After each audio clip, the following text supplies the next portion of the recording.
Hi, I'm Chris Albrecht, and I wanted to tell you a little bit about the class that Lisa Wheeler and Ayala and I will be doing for you in February of 2022. The class is called Consciousness, or the Physiologic Basis of Consciousness. And what we're doing is looking at some ideas with frequencies, resonance, that is the ability of one object to vibrate at the same frequency as another, and coherence. And one of the things that we're focusing here is the idea that there is so much going on around us. There's so much input, and whether from other life forms, other people, other microbes, other germs, if you will, pathogens, or other structures. There's just so many frequencies that we're being bombarded with. And how is it that we decide or we filter what is it that we're going to resonate with? And as I said, resonance means to vibrate at the same natural frequency as something else is. And you can think about this, for instance, as with a radio station. When a radio station sends out a signal, in order to hear that signal and hear the music or the talk, you have to have a receiver that is vibrating at that same frequency. Otherwise, that's all you get is static. And when you adjust your radio, that's how you tune into the different stations, by tuning into the frequency that they're broadcasting at. And we do that same thing all the time without even thinking about it. So it would behoove us to be able to have a wide range of reception, to be able to have access to more of what's out there. And it also can shift the different bandwidths, literally, that you are resonating with. Are you resonating with very low frequencies, in which case there's a whole lot of frustration, anger, things that are harder to navigate, perhaps pathogen frequencies, some like feeling like you can't get out or shake, being sick all the time, or not having energy? Or are you really resonating with things that are more elevated, bright ideas, the ability to literally understand in a much broader perspective?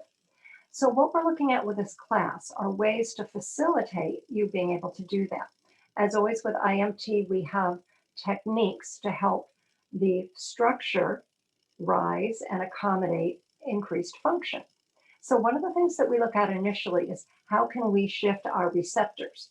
So if we think of receptors as your sensory organs, we have some wonderful techniques for the ears and the eyes. And even if you're not even thinking about consciousness, if you're thinking about, I got a lot of patients with tinnitus, or they're having issues with their hearing, or maybe you're having issues with your hearing, how can we help the ear to be able to receive and to vibrate more easily with the sound waves that are coming in? Likewise with the eyes, thinking about the vitreous, the more gelatinous kind of part of the eye, we know that that has to stay adhered to the outer rim. And if it doesn't, that's when you start to see a detached vitreous. And a lot of folks have those floaters or the little things zinging by, and they think, oh God, did I just detach my retina? But no, that's could be part of your vitreous coming in a little bit. So we have some techniques for that as well. So one of the things that we're doing is to help upgrade the receptor piece.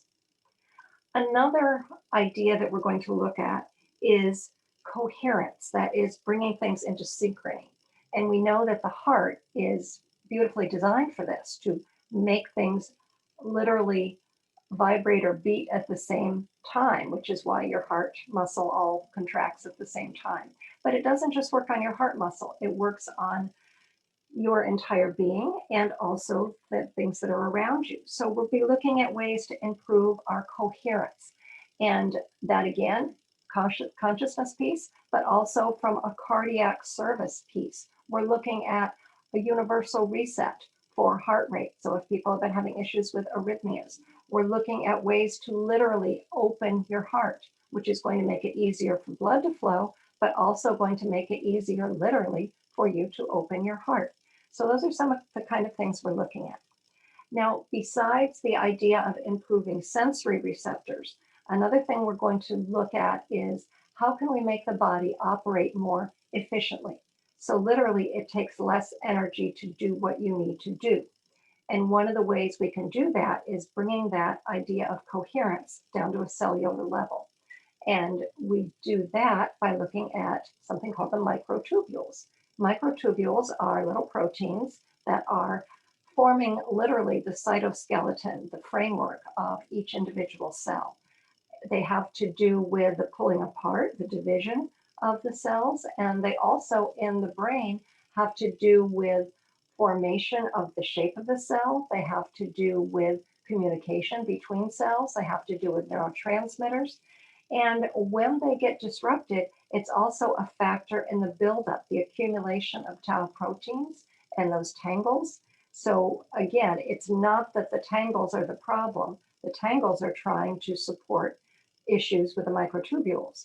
So if we can help out the microtubules, then we don't need the tangles and we can have an increased clarity of thought.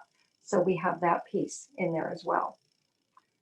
Another way to improve our range of what we can synchronize with and what we can receive is to go beyond our sensory receptors and look at other types of receptors that we have. And we've talked before in IMT classes about bone as a conductor of frequencies for self-esteem, self-worth. So we'll be looking at some more bone techniques, and bone from the standpoint of having elasticity and improving literally the structure of bone, which again, you've got your whole other field there of osteoporosis and helping people literally to have stronger bones, and then also the consciousness side of it. If the bones are stronger, more elastic, more able to literally handle what's coming in, whether that's increased information or whether that's a fall and hitting the ground, literally. Whatever input is coming into the bones, they're more easily able to adapt to. And that means we are more easily able to adapt and stay healthy. So we'll look at bone, another piece with that. We'll also look at another piece with the pancreas. We've also looked in the past with IMT techniques about how the pancreas can be a processor for higher consciousness and higher energy. So we'll look at that a little bit more. And then we have, if we maximize those pieces, and along with maximizing those pieces, we're going to look at the pineal gland and how the pineal gland functions as an endocrine transducer that shifts input from one form to another. And literally, one of the things the pineal does is help take mechanical input and shift that to an electromagnetic field, which then literally allows the pineal to be a more upgraded antenna. You can think of it as if you went from having cable TV to getting a satellite dish. And so, except it's going on inside of you. So you had one range of what you could take in, and then you're upgrading it to a much bigger range that also allows you to have some very profound consciousness shifts and the ability to understand what it is that's happening as well. So there's a lot in this class. We're really excited about sharing it with you. And like I said, as with all IMT, it will meet you where you are. You can look at it as some more ways to deal with physical and physiologic processes. And you can also look at it as big as you want, ways to be able to take in, resonate with, and have an increased understanding of more of what's going on around you. And I mean, speaking for myself, when I can have an increased understanding of something and a broader perspective, then it's not so scary. And it's also puts you in more of a place of hope and understanding versus fear. So I hope you will join us in February for this class. And as the others, it will be online afterwards, but we really hope you can join us so we have an idea, we have the opportunity to talk and to explore the ideas that we'll be presenting. Thank you, take care, and I hope I see you all whenever.